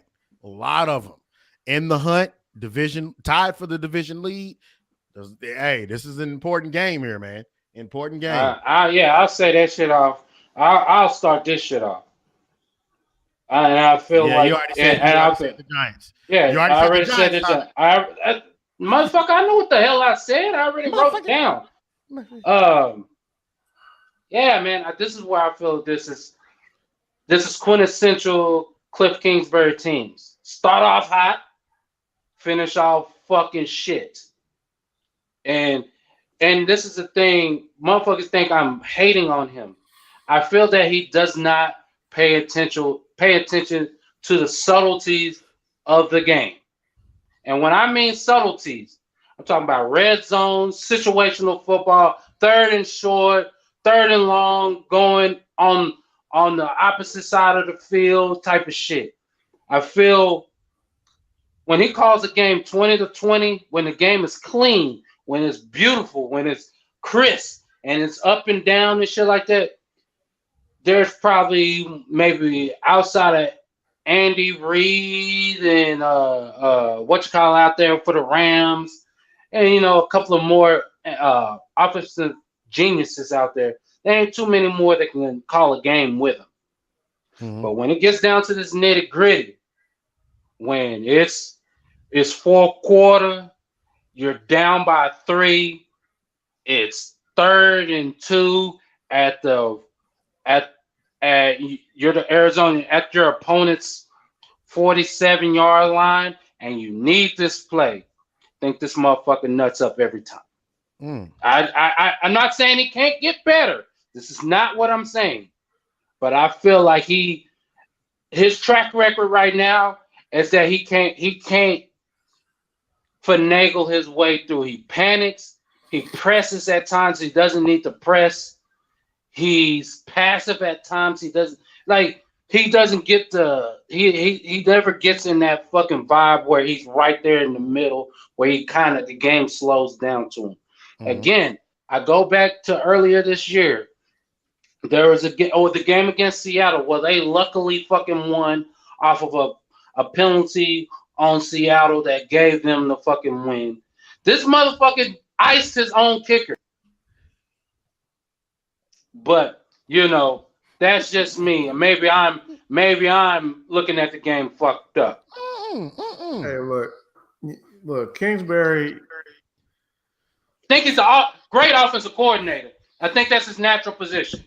Yeah, but he needs to be an offensive coordinator probably for an offensive coach, like somebody who can rein it in. No, but seriously though, because like he needs to be reined in. Like he's got some good ideas, but I don't necessarily want him to be the final say on shit. Crozier. And to be honest, like I don't know if Kingsbury didn't have Kyler because. To be honest, Kyler saved his ass. Yeah, he saved his ass. Him and like to be honest, they 6-6 right now. If we're being honest, now look, they went out and made the play, so you win the game, and that is what it is. But you really should be 5-7 right now, given that amazing Hail Mary that you had to win on, right? Hail Murray. So I don't buy his brand. I'm not. He knows what he's doing offensively, but a football team is not just offense. Like the best coaches coach the whole goddamn team and understand how all that shit ties in together, like Simon was saying. So, I don't think 3 years from now he's gonna be the head coach. Kyler will still be the quarterback. Right. That's for goddamn sure. That's for goddamn sure. Yeah. So this is a nice training wheels coach, somebody that Kyler's familiar with from college and all that. But I think eventually they're gonna move on to somebody else down the road. Anyway, who the hell are they playing? The Giants. the Giants been playing as sorry as they've been playing excellent the last month. Go ahead and give me the Cardinals in this one. I'm taking the Cardinals too. Again, Giants have been playing phenomenal football. They've been playing phenomenal against Kyler Murray though. The Giants defense been playing phenomenal the whole year. Okay, well, you go out there and try to catch that free Giants defense. Yeah. Here at the end of the day, it's like tendencies, baby, tendencies. I like the Giants organization. I like what they've always, not always, but I kind of like what they've been about. It's always been about. They just say it, shit. Yeah, fuck it. And so, and get that so,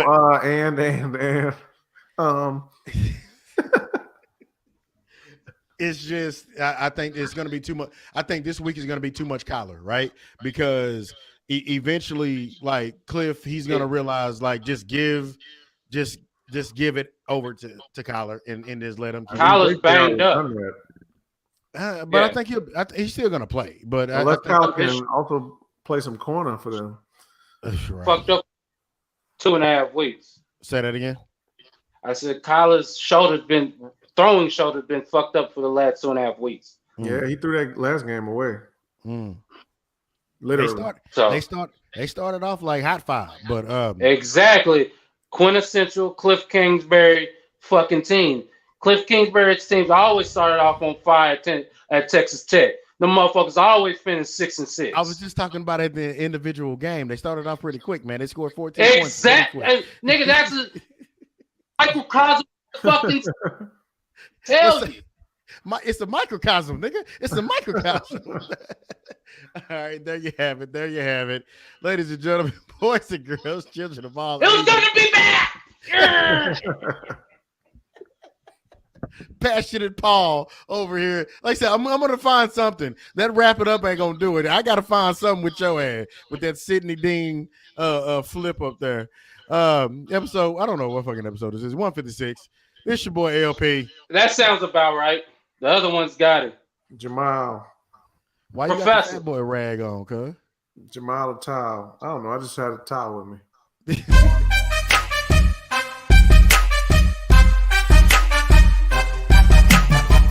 If it's your kids, you go out, you bust your butt every day as hard as you can, give 100% effort to the people